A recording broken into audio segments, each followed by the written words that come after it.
শাশুড়ির অমতে আমার স্বামী আমাকে বিয়ে করে, আলাদা ঢাকা থাকি। শ্বশুর শাশুড়ি ভাসুর কেউ আমাদের মেনে নেয়নি, কারণ আমি গরিবের মেয়ে। তারা চায় এমন মেয়ের সাথে ছেলের বিয়ে দিতে যার অনেক টাকা আছে। 3 বছরে শাশুড়ি আমার সাথে কখনো কথাও বলেনি, মুখও দেখেনি। আমি কল দিলেও ধরতো না।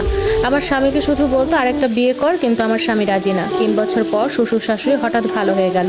আমার স্বামীকে কল দিয়ে বললো, বাবা বউকে নিয়ে গ্রামে আয়। আমরা মেনে নিয়েছি। 13 দিন ছিলাম শ্বশুর বাড়িতে। আমি গরিব পরিবারের মেয়ে হলেও শিক্ষিতা, পড়াশোনা শেষ করেছি এবং টুকটাক বিজনেস করছি।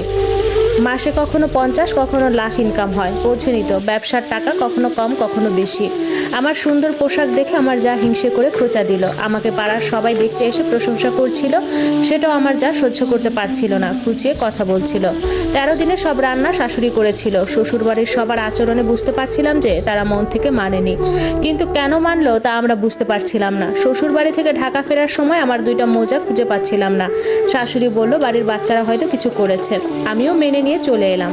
আমরা ঢাকা ফেরার 7-8 দিন পর শাশুড়ি আমাদের বাড়ি এলো ঢাকায়। থাকলো 1 মাস। শাশুড়ি আসার 9 দিন পর থেকে আমার শরীর ভীষণ অসুস্থ হয়ে গেল। আমার বমি, নামাজ পড়তে ইচ্ছে হয় না, শরীর ব্যথা, মাথা ব্যথা, সবসময় মনে হতো শরীরে কেউ খোঁচাচ্ছে।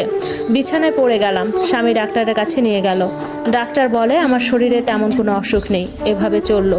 শাশুড়ি চলে গেছে 1 মাস পর। দিন দিন আমার অসুখ আরও বেড়ে গেল। কোনো কিছুতেই ভালো হচ্ছি না। শাশুড়ি যাওয়ার 3 মাস পর শাশুড়ি যে রুমে থাকতো ওই রুমের বিছানায় স্বামীর থেকে চা পড়ে তোষক ভিজে যায় এবং স্বামী ওই রুমের তোষক তুলে রোদে দিচ্ছে। হঠাৎ তার হাতে তোষকের মধ্য থেকে কিছু একটা হাতে ফোটে। তোষকের ওই জায়গায় সেলাই খুলতেই পুতুল পায় এবং পুতুলটি আমার ওই শ্বশুর বাড়িতে হারিয়ে যাওয়া মোজা দিয়ে তৈরি এবং পুতুলের গায়ে অনেকগুলো সুই ফোটানো। আমার স্বামী সবকিছু বুঝে আমাকে ইমামের কাছে নিয়ে যায়। আমাকে কেউ কিছু করেছে সেটা সে বিশ্বাস করেছে, কিন্তু তার মা যে করেছে এটা সে বিশ্বাস করছে না। প্রথমত আমাদের বাড়িতে আমার শাশুড়ি ছাড়া বাইরের একটা মানুষও আসেনি।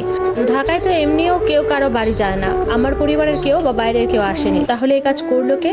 ইমাম সাহেব তাকে সবকিছু বলল যে কিভাবে কি করা হয়েছে। একটু একটু বিশ্বাস হয়েছে তার। এরপর সে তার মাকে কল দিয়ে অনেক ঝগড়া করে, কিন্তু ওর মা স্বীকার করে না। আমাকে নিয়ে বাজে কথা বলে যে আমি নাকি অসুখের নাটক করছি এবং ওই পুতুল আমার বানানো। মোজা হারানোর নাটক নাকি আমি ইচ্ছে করে করেছি এসব করার জন্য। আমি নাকি তাদের ছেলেকে তাদের থেকে আলাদা করতে চাই। আমার স্বামী তার মায়ের কোনো কথা বিশ্বাস করে না। এরপর আমাকে ভালো হুজুরের কাছে চিকিৎসা করায়। প্রায় 8 মাস পর আমি সুস্থ হই। কি যে কষ্ট! এই ঘটনার পর আমার স্বামী তার পরিবারের সাথে যোগাযোগ রাখেনি। এটা আমার জীবনে ঘটা 4 বছর আগের ঘটনা। বর্তমানে আমাদের 2 বছর 1 মাসের একটা মেয়ে বাবু আছে এবং আমার স্বামী তাদের ভয়ে আমাদের নিয়ে দুবাই চলে এসেছে। বিয়ের আগেও সে দুবাই ছিল, যেন তার পরিবার আমাদের মেয়ের ক্ষতি করতে না পারে। আমি কখনো তাদের সাথে খারাপ আচরণ করিনি। আমার সাথে কেন এমন হলো কেউ বলতে পারবেন? সব আপুদের বলবো, ছেলের পরিবার রাজি না থাকলে দয়া করে বিয়ে করবেন না। লিখে পাঠিয়েছেন শ্রাবণী ইস্তার।